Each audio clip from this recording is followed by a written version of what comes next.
Good morning, student. Today are we going to start about the excretory system. Excretion कहाँ से start हो जाता है? जब हम रेस्पिरेशन पढ़ रहे थे उसमें हमने क्या देखा था, जो कार्बन डाइऑक्साइड है वो भी हमारा क्या होता है, एक्सक्रीटरी वेस्ट में ही आता है। और कार्बन डाइऑक्साइड कहाँ से एक्सक्रीट आउट होता है? By the means of respiration से, मतलब ब्रीदिंग प्रोसेस से लंग्स के थ्रू हमारा क्या हो जाता है, it will move out from the body. अब और क्या एक्सक्रीशन वेस्ट है हमारा? यूरिया। तो एक्सक्रीशन बेसिकली क्या होता है? Is the elimination of nitrogenous waste. जो भी अनवांटेड सब्सटेंस है हमारी बॉडी में, जैसे कि कार्बन डाइऑक्साइड और यूरिया, वो हमारी बॉडी से बाहर निकलता है, उसको हम कहते हैं एक्सक्रीशन। अमीबा में हमने एक्सक्रीशन देखा था, कार्बन डाइऑक्साइड कैसे एक्सक्रीट आउट होता है अमीबा से, डिफ्यूजन के थ्रू, उसके प्लाज्मा मेम्ब्रेन से।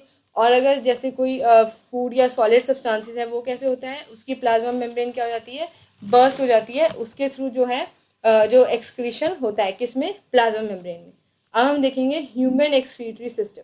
ह्यूमन एक्सक्रीटरी सिस्टम में क्या होते हैं एक्सक्रीटरी ऑर्गन्स। एक्सक्रीटरी ऑर्गन कौन कौन से हैं हमारे पास? अ पेयर ऑफ किडनी, जैसे हम डायग्राम में देख रहे हैं, अ पेयर ऑफ किडनी मतलब दो किडनी है हमारे पास।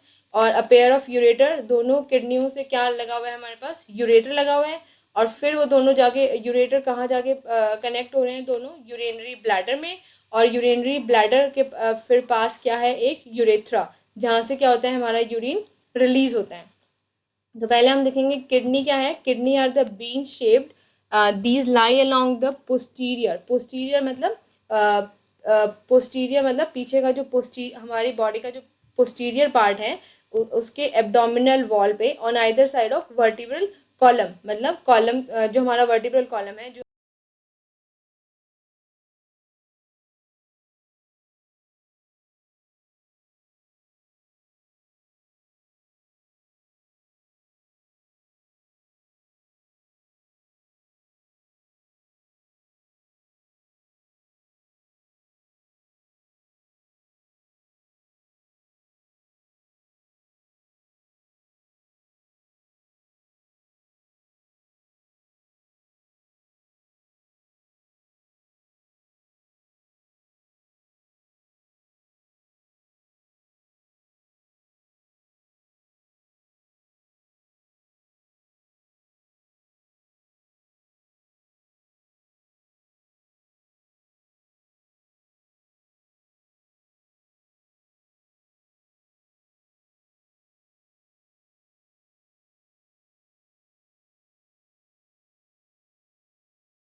पहले हम किडनी का स्ट्रक्चर देख लेते हैं। उसमें क्या होता है, किडनी में एक होता है रीनल आर्टरी, एक होता है रीनल वीन। रीनल आर्टरी और वीन हमने देखा ऊपर हमने डायग्राम में, किसके, एक्सक्रीटरी सिस्टम के डायग्राम में। रीनल आर्टरी क्या करती है, किडनी के पास डर्टी ब्लड को लेके आती है, जिसका काम जिसको जिसको किडनी क्या करती है, क्लीन करती है।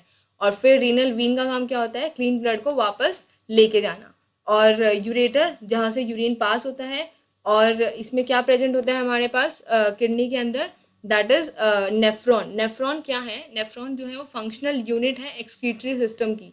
जो ब्लड हमारा किडनी में आया है उसको क्लीन करने का काम कौन करता है? नेफ्रॉन। नेफ्रॉन के अंदर ही ब्लड कैपिलरी, ब्लड नेटवर्क होता है जहाँ पर जो ब्लड है वो क्लीन होता है और जो यूरिन वाला मटेरियल है वो फॉर्म होके पूरा किडनी में इकट्ठा हो जाता है। There is not only a one nephron but there is a million of nephron are present, और उनको हम क्या बोलते हैं? यूरिनी फेरस ट्यूब्यूल, क्योंकि वो क्या बनाते हैं? यूरिन। हर नेफ्रॉन के अपने पार्ट्स होते हैं, उसमें है मालफिजिन कार्पेसल्स। मालफिजिन कार्पेसल्स में क्या होते हैं? बोमेन कैप्सूल और ग्लोमेरुलस। जैसे नीचे डायग्राम है बोमेन कैप्सूल का, एक कप लाइक स्ट्रक्चर होता है और जिसके अंदर ब्लड कैपिलरीज, जैसे ये ब्लड कैपिलरीज के नेटवर्क टाइप बन जाता है, उसको हम बोलते हैं ग्लोमेरुलस, जहाँ पर ब्लड एंटर करता है और फिर वहाँ पर इन कैपिलरीज के अंदर फिर क्लीन होता है। वो आगे हम देखेंगे कि प्रोसेस ऑफ यूरिन फॉर्मेशन और प्रोसेस ऑफ नेफ्रॉन की, नेफ्रॉन के अंदर क्या प्रोसेस होता है और कैसे ब्लड क्लीन होता है। तो बोमेन कैप्सूल्स क्या है?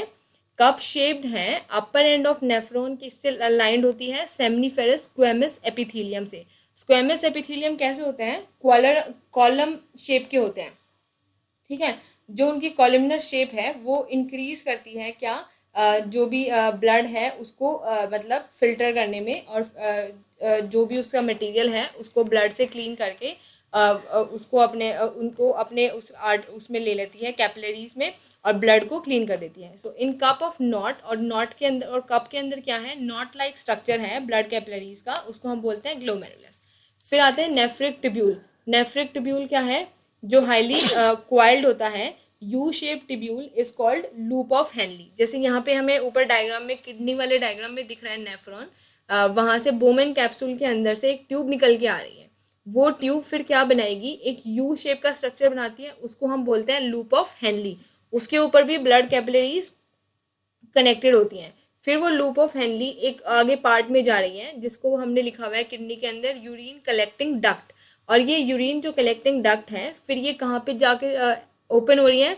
जो किडनी का पेल्विस वाला रीजन है जहाँ पर हमारी आर्टरी और ये सब एंटर कर रहा है, और जहाँ यूरेटर से कनेक्ट है जो रीजन, वहां पर जाकर जितने भी नेफ्रॉन हैं उन सब के कलेक्टिंग डक्ट वहां पर जाकर यूरिन को एम्प्टी कर देते हैं और फिर वो कहाँ पास हो जाता है? यूरेटर के अंदर पास हो जाता है। तो ये हमने अभी देखा नेफ्रॉन का। नेफ्रॉन क्या होता है, नेफ्रॉन के कितने पार्ट होते हैं, बोमेन कैप्सूल क्या होता है, और किडनी का स्ट्रक्चर क्या होता है। तो मेन फंक्शन जो किडनी है उसके अंदर किसका होता है? नेफ्रॉन का होता है, जो कि हमारे ब्लड को क्या करता है? क्लीन।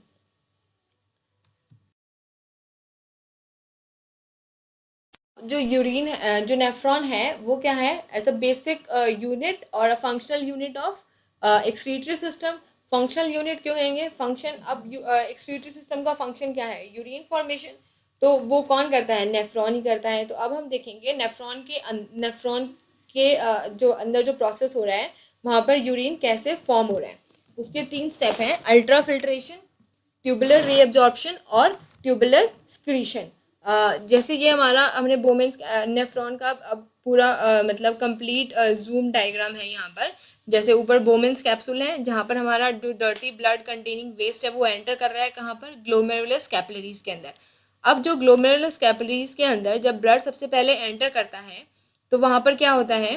जो ब्लड कैपिलरीज के अंदर जो भी वेस्ट है, मतलब जो भी glucose, amino acid, minerals, nitrogenous waste अगर जो भी है, वो वहां से फिल्टर होके, ब्लड में से वो फिल्टर होके वो कहाँ आ जाएगा? कैप्सूल के अंदर आ जाएगा।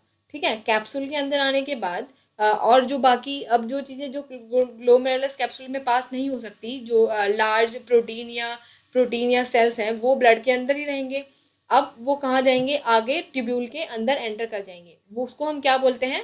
इसमें लिखा हुआ है filtrate containing glucose, amino acid, salt, water, urea. जो ब्लड से निकलकर जो ग्लोमेरुलस कैपिलरीज के अंदर आया है, जो ग्लोमेरुलस कैपिलरीज के अंदर आया है उसको हम क्या बोलते हैं? फिल्ट्रेट। फिल्टर होके आया है ना, वो ब्लड में से फिल्टर होके आ गया, अब वो ट्यूब्यूल में जाएगा। अब कुछ तो अब जैसे ग्लूकोज, अमाइनो एसिड सारा तो बिल्कुल वेस्ट नहीं होता है कि सब कुछ निकल जाएगा। अब क्या होगा? वो जब आगे ट्यूब्यूल्स के अंदर जाएगा, जो ये कॉन्वोल्यूटेड ट्यूब्यूल्स हैं, यहाँ पर क्या होगा? फिर रीएब्जॉर्प्शन होगी। मतलब जो ये ट्यूब्यूल्स के साथ हमारा क्या है? ब्लड कैपिलरीज अटैच है। तो ये जो ब्लड कैपिलरीज हैं ये दोबारा से जो ये ग्लूकोज या कोई भी ऐसा यूजफुल मटेरियल जो बाई चांस ग्लोमेरुलर फिल्ट्रेट के अंदर चला गया था उसको वापस से रीएब्जॉर्ब कर लेंगे। कहाँ पर? द वॉल, पहले वॉल ऑफ टिब्यूल उसको रीएब्जॉर्ब करेंगे, यूरिन में से जो वेस्ट सब्सटेंस ऊपर से आया था ग्लोमेरुलस के अंदर से फिल्ट्रेट के वहां से, तो और उसको फिर कहाँ पर पहुंचा देंगे? वापस ब्लड के पास पहुंचा देंगे। अब उसके अंदर क्या बच गया? Complete waste. अब जो ब्लड ने सारा रीएब्जॉर्ब कर लिया जो भी यूजफुल सब्सटेंस था, और क्लीन ब्लड वो कहाँ चला गया? जो रीनल वीन के पास चला गया। ठीक है, अब कुछ वाटर और कुछ सॉल्ट और यूरिया वो सब मिलके क्या बना देते हैं? यूरिन बना देते हैं, और फिर वो हमारा ट्यूबुलर स्क्रीशन, और फिर वो हमारा कहाँ चला जाता है? ट्यूबुलर स्क्रीशन सारा का सारा the cells of renal tubule also remove waste from the blood and passed into the filtrate by excretion, और excretion से उसको कहाँ? कलेक्टिंग ट्यूब्यूल में पास कर देंगे, और फ्रॉम द ब्लड में से भी सारा वेस्ट रिमूव ले लेते हैं जो ये कॉन्वोल्यूटेड ट्यूब्यूल है, और ये सारा का सारा पास करके कलेक्टिंग ट्यूब्यूल में ले लेंगे। तो हमने नेफ्रॉन में पढ़ा था जो कलेक्टिंग ट्यूब्यूल है वो कहाँ पे एम्प्टी हो जाते हैं? किडनी पेल्विस की जो किडनी है उसके पेल्विस में ओपन हो जाते हैं, और फिर वहां से वो यूरेटर में चला जाएगा, और यूरेटर से वो कहाँ चला जाएगा? यूरिनरी ब्लैडर में, और यूरिनरी ब्लैडर से यूरेथ्रल अपर्चर के through it's remove out from the body. So this is the only the structure of excretory system, and then there is some part is left behind, that is regarding the this implication of its medical treatment of failure of kidney and elsewhere of the excretion we do in the our next lecture. Thank you.